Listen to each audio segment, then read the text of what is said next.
ಆಕಾಶವಾಣಿ ಪ್ರದೇಶ ಸಮಾಚಾರ ಓದುತ್ತಿರುವವರು ಹರ್ಷವರ್ಧನ್ ಶೀಲ್ವಂತ್. ಮುಖ್ಯಾಂಶಗಳು. ಜನಜಾತೀಯ ಗೌರವ್, ವಿರಾಸತ್ ಔರ್ ಸಶಕ್ತೀಕರಣ ವರ್ಷ. ಚಾಮರಾಜನಗರ ಜಿಲ್ಲೆಯಲ್ಲಿ ಸೋಲಿಗರಿಗಾಗಿ ಪಿಎಂ ಜನ್ಮನ್ ಯೋಜನೆ ಅನುಷ್ಠಾನ. ಉತ್ತರ ಕನ್ನಡ ಜಿಲ್ಲೆ ಯಲ್ಲಾಪುರ ತಾಲೂಕಿನಲ್ಲಿ ಐತಿಹಾಸಿಕ ಕುರುಹುಗಳು ಪತ್ತೆ. ಶರಣರ ವಚನಗಳ ಪುನರುಜ್ಜೀವನಕ್ಕೆ 5 ಕೋಟಿ ರೂಪಾಯಿ ಅನುದಾನ, ಸಚಿವ ಎಂಬಿ ಪಾಟೀಲ್ ವಾಗ್ದಾನ. ರಣಜಿ ಟ್ರೋಫಿ ಹುಬ್ಬಳ್ಳಿಯ ಕೆಎಸ್ಸಿಎ ಕ್ರೀಡಾಂಗಣದಲ್ಲಿ ಇಂದು ಕರ್ನಾಟಕ ಹಾಗೂ ಚಂಡೀಗಢ ತಂಡಗಳ ಮುಖಾಮುಖಿ. ಈಗ ವಾರ್ತೆಗಳ ವಿವರ. 16ನೇ ವಿಧಾನಸಭೆಯ 8ನೇ ಚಳಿಗಾಲದ ಅಧಿವೇಶನ ಡಿಸೆಂಬರ್ 8ರಂದು ಬೆಳಗ್ಗೆ 11 ಗಂಟೆಗೆ ಬೆಳಗಾವಿಯ ಸುವರ್ಣ ವಿಧಾನಸೌಧದ ಸಭಾಂಗಣದಲ್ಲಿ ಸಮಾವೇಶಗೊಳ್ಳಲಿದೆ ಎಂದು ವಿಧಾನಸಭೆ ಕಾರ್ಯದರ್ಶಿ ಎಂಕೆ ವಿಶಾಲಾಕ್ಷಿ ತಿಳಿಸಿದ್ದಾರೆ.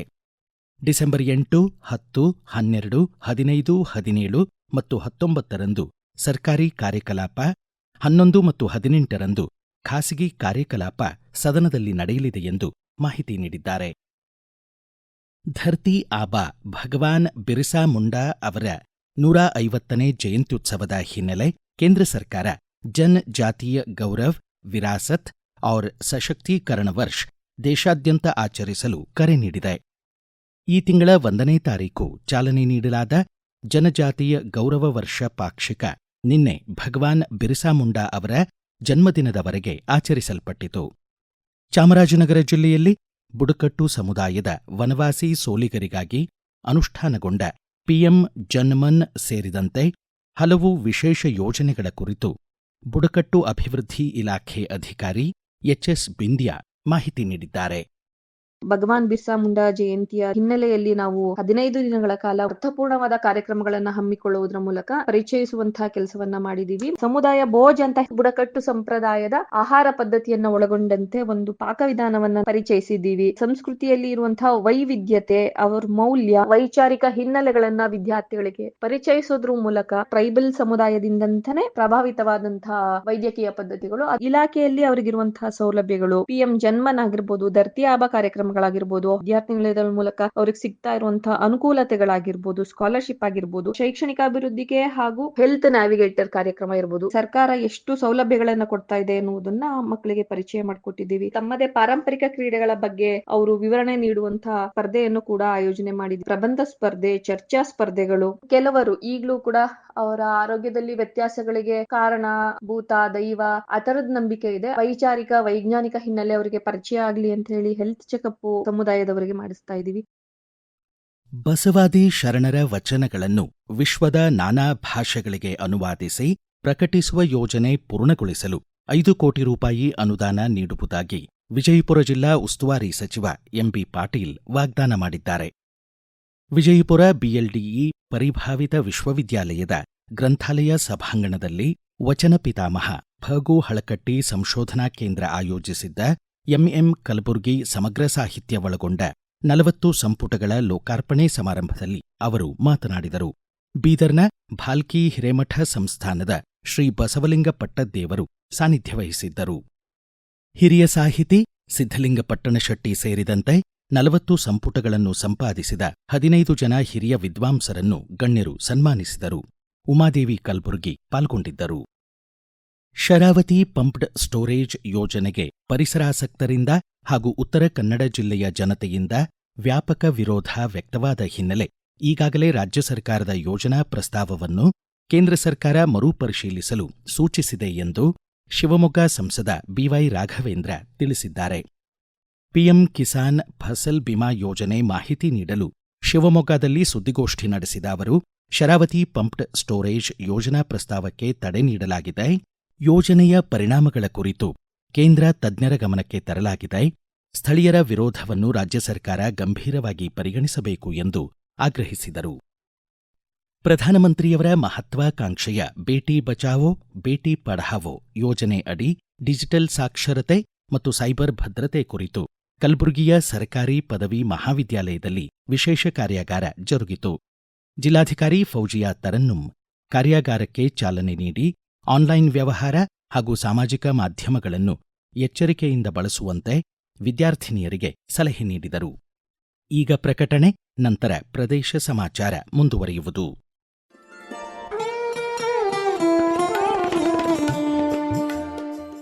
ಆಕಾಶವಾಣಿ ಸುದ್ದಿ ವಿಭಾಗದಿಂದ ಪ್ರದೇಶ ಸಮಾಚಾರವನ್ನು ಪ್ರತಿದಿನ ಬೆಳಿಗ್ಗೆ 7:05, ಮಧ್ಯಾಹ್ನ 12 ಮತ್ತು 2:30 ಹಾಗೂ ಸಂಜೆ 6:40ಕ್ಕೆ. ರಾಷ್ಟ್ರೀಯ ವಾರ್ತೆಗಳನ್ನು ಬೆಳಿಗ್ಗೆ 7:35, ಮಧ್ಯಾಹ್ನ 1:10 ಹಾಗೂ ಸಂಜೆ 7:35ಕ್ಕೆ ಪ್ರಸಾರ ಮಾಡಲಾಗುತ್ತದೆ. ಈ ಎಲ್ಲಾ ವಾರ್ತೆಗಳನ್ನು ನಮ್ಮ ಯೂಟ್ಯೂಬ್ ಖಾತೆ ಆಕಾಶವಾಣಿ ನ್ಯೂಸ್ ಕನ್ನಡ, ಫೇಸ್ಬುಕ್ ಖಾತೆ ಆಕಾಶವಾಣಿ ವಾರ್ತೆ ಕನ್ನಡ ಇದರಲ್ಲಿ ಆಲಿಸಬಹುದು. ನಿಖರ ಮತ್ತು ವಿಶ್ವಾಸಾರ್ಹ ಸುದ್ದಿಗಳಿಗಾಗಿ ಕೇಳಿ ಆಕಾಶವಾಣಿ ವಾರ್ತೆ.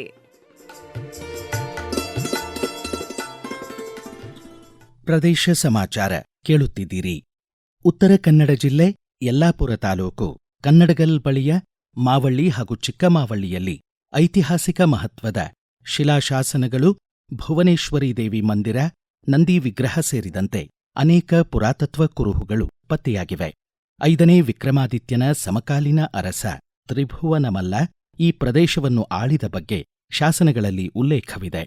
1000 ವರ್ಷಗಳಷ್ಟು ಇತಿಹಾಸ ಹೊಂದಿರುವ ಕನ್ನಡಗಲ್ ಸುತ್ತಮುತ್ತ ಕ್ಷೇತ್ರ ಕಾರ್ಯ ಕೈಗೊಂಡಿರುವ ಬಾಗಲಕೋಟೆ ಜಿಲ್ಲೆ ಮುಧೋಳದ ಸಂಗಮೇಶ್ ಕಲ್ಯಾಣಿ ಹೆಚ್ಚಿನ ಮಾಹಿತಿ ನೀಡಿದ್ದಾರೆ.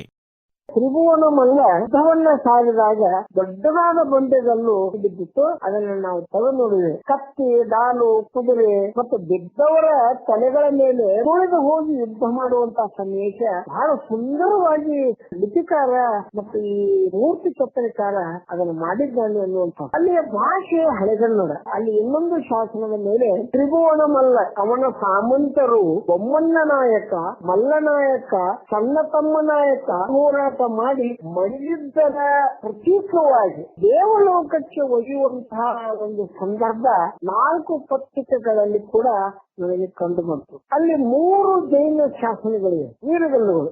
ವೈಜಯಂತಿಪುರ ಅಂತ ಉಲ್ಲೇಖ ಇದೆ. ಹಾಗಾಗಿ ಬಹುತೇಕ ಈ ಭಾಗದ ಮೇಲೆ ಕದಂಬರ ಆಳ್ವಿಕೆ ಇತ್ತು ಅನ್ನುವಂಥದ್ದು. ವೇದಗಳ ಸಾರವನ್ನು ಅತ್ಯಂತ ಸರಳವಾಗಿ ಕನ್ನಡದಲ್ಲಿ ಕಟ್ಟಿಕೊಟ್ಟ ದ.ರಾ. ಬೇಂದ್ರೆ ವಿಶ್ವಮಟ್ಟದ ಕವಿ ಎಂದು ಸಾಹಿತಿ ಜಿ.ಬಿ. ಹರೀಶ್ ಹೇಳಿದ್ದಾರೆ. ಬೆಂಗಳೂರಿನ ವಿದ್ಯಾರಣ್ಯಪುರದ ಎಂಇಎಸ್ ಮಹಾವಿದ್ಯಾಲಯದಲ್ಲಿ ಅಖಿಲ ಭಾರತೀಯ ಸಾಹಿತ್ಯ ಪರಿಷತ್ ಆಯೋಜಿಸಿದ್ದ 4 ತಂತಿ ಷಷ್ಠಿ ಪೂರ್ತಿ ಸರಣಿಯ ನಾದ 10 ಕಾರ್ಯಕ್ರಮದಲ್ಲಿ ಅವರು ಮಾತನಾಡಿದರು. ಶ್ರುತಿಗಳಿಗೆ ಕಿವಿಗೊಡದೆ ಮಂತ್ರಗಳಿಂದ ದೂರವಾಗುತ್ತಿರುವ ಮಹಾನ್ ನಾಗರಿಕತೆ ಶಾಂತಿಯ ಹುಡುಕಾಟದಲ್ಲಿದೆ ಎಂದು ವರಕವಿ ಬೇಂದ್ರೆ ಕಳವಳ ವ್ಯಕ್ತಪಡಿಸಿದ್ದರು ಎಂದರು. ಇಂದು ರಾಷ್ಟ್ರೀಯ ಪತ್ರಿಕಾ ದಿನಾಚರಣೆ. 1966ರಲ್ಲಿ ಭಾರತೀಯ ಪತ್ರಿಕಾ ಮಂಡಳಿ ಪ್ರೆಸ್ ಕೌನ್ಸಿಲ್ ಆಫ್ ಇಂಡಿಯಾ ಸ್ಥಾಪನೆಯ ಸ್ಮರಣಾರ್ಥ ಮಾಧ್ಯಮ ಸ್ವಾತಂತ್ರ್ಯ, ನೈತಿಕ ಪತ್ರಿಕೋದ್ಯಮದ ಮಾನದಂಡಗಳನ್ನು ಎತ್ತಿ ಹಿಡಿದು ಪ್ರಸ್ತುತ ಅಭ್ಯುದಯ ಪತ್ರಿಕೋದ್ಯಮ ಎದುರಿಸುತ್ತಿರುವ ಸವಾಲುಗಳನ್ನು ಚರ್ಚಿಸಲು ಈ ದಿನ ಮೀಸಲಿದೆ. 1956ರಲ್ಲಿ ಪ್ರಥಮ ಪತ್ರಿಕಾ ಆಯೋಗ ಭಾರತೀಯ ಪತ್ರಿಕಾ ಮಂಡಳಿ ಸ್ಥಾಪನೆಗೆ ಶಿಫಾರಸು ಮಾಡಿತ್ತು. ಕರ್ನಾಟಕ ರಾಜ್ಯ ಕ್ರಿಕೆಟ್ ಅಸೋಸಿಯೇಷನ್ ಇಂದಿನಿಂದ 4 ದಿನಗಳ ಕಾಲ ಹುಬ್ಬಳ್ಳಿಯ ರಾಜನಗರದ ಕೆಎಸ್ಸಿಎ ಕ್ರೀಡಾಂಗಣದಲ್ಲಿ ಎಲೈಟ್ ಬಿ ಗುಂಪಿನ ರಣಜಿ ಟ್ರೋಫಿ ಪಂದ್ಯಾವಳಿ ಕರ್ನಾಟಕ ಹಾಗೂ ಚಂಡೀಗಢ ತಂಡಗಳ ಮಧ್ಯೆ ಆಯೋಜಿಸಿದೆ. ಕರ್ನಾಟಕ ಕ್ರಿಕೆಟ್ ತಂಡವನ್ನು ಮಯಾಂಕ್ ಅಗರ್ವಾಲ್ ಮುನ್ನಡೆಸಲಿದ್ದು, ಚಂಡೀಗಢ ತಂಡಕ್ಕೆ ಮನನ್ ಓಹ್ರಾ ನೇತೃತ್ವ ವಹಿಸಲಿದ್ದಾರೆ. ಬೆಳಗ್ಗೆ 9:30ರಿಂದ ಸಂಜೆ 4:30ರವರೆಗೆ ಪಂದ್ಯಗಳು ನಡೆಯಲಿವೆ. ವೃಕ್ಷಮಾತೆ ಸಾಲುಮರದ ತಿಮ್ಮಕ್ಕ ಅವರಿಗೆ ಧಾರವಾಡದ ಕರ್ನಾಟಕ ವಿದ್ಯಾವರ್ಧಕ ಸಂಘದ ರಾಹ ದೇಶಪಾಂಡೆ ಸಭಾಭವನದಲ್ಲಿ ಇಂದು ಬೆಳಗ್ಗೆ 10:30ಕ್ಕೆ ಶ್ರದ್ಧಾಂಜಲಿ ಸಭೆ ಜರುಗಲಿದೆ. ಧಾರವಾಡದೊಂದಿಗೆ ಅಮ್ಮ ಸಾಲುಮರದ ತಿಮ್ಮಕ್ಕ ಹೊಂದಿದ್ದ ವಿಶಿಷ್ಟ ನಂಟನ್ನು ಸ್ಮರಿಸಿ ಸಾಹಿತಿಗಳು, ಚಿಂತಕರು, ಕಲಾವಿದರು, ಸಂಘದ ಆಜೀವ ಸದಸ್ಯರು ಹಾಗೂ ವಿದ್ಯಾರ್ಥಿಗಳು ಗೌರವ ಅರ್ಪಿಸಲಿದ್ದಾರೆ ಎಂದು ಸಂಘದ ಪ್ರಧಾನ ಕಾರ್ಯದರ್ಶಿ ಶಂಕರ್ ಹಲಗತ್ತಿ ತಿಳಿಸಿದ್ದಾರೆ. ಕೊನೆಯಲ್ಲಿ ಮತ್ತೊಮ್ಮೆ ಮುಖ್ಯಾಂಶಗಳು. ಜನಜಾತೀಯ ಗೌರವ್, ವಿರಾಸತ್ ಔರ್ ಸಶಕ್ತೀಕರಣ ವರ್ಷ ಚಾಮರಾಜನಗರ ಜಿಲ್ಲೆಯಲ್ಲಿ ಸೋಲಿಗರಿಗಾಗಿ ಪಿಎಂ ಜನಮನ್ ಯೋಜನೆ ಅನುಷ್ಠಾನ. ಉತ್ತರ ಕನ್ನಡ ಜಿಲ್ಲೆ ಯಲ್ಲಾಪುರ ತಾಲೂಕಿನಲ್ಲಿ ಐತಿಹಾಸಿಕ ಕುರುಹುಗಳು ಪತ್ತೆ. ಶರಣರ ವಚನಗಳ ಪುನರುಜ್ಜೀವನಕ್ಕೆ 5 ಕೋಟಿ ರೂಪಾಯಿ ಅನುದಾನ ಸಚಿವ ಎಂಬಿ ಪಾಟೀಲ್ ವಾಗ್ದಾನ. ರಣಜಿ ಟ್ರೋಫಿ ಹುಬ್ಬಳ್ಳಿಯ ಕೆಎಸ್ಸಿಎ ಕ್ರೀಡಾಂಗಣದಲ್ಲಿ ಇಂದು ಕರ್ನಾಟಕ ಹಾಗೂ ಚಂಡೀಗಢ ತಂಡಗಳ ಮುಖಾಮುಖಿ. ಇಲ್ಲಿಗೆ ಪ್ರದೇಶ ಸಮಾಚಾರ ಮುಕ್ತಾಯವಾಯಿತು. ನಮ್ಮ ಮುಂದಿನ ರಾಷ್ಟ್ರೀಯ ವಾರ್ತಾ ಪ್ರಸಾರ ಈ ಬೆಳಗ್ಗೆ 7:35 ನಿಮಿಷಕ್ಕೆ.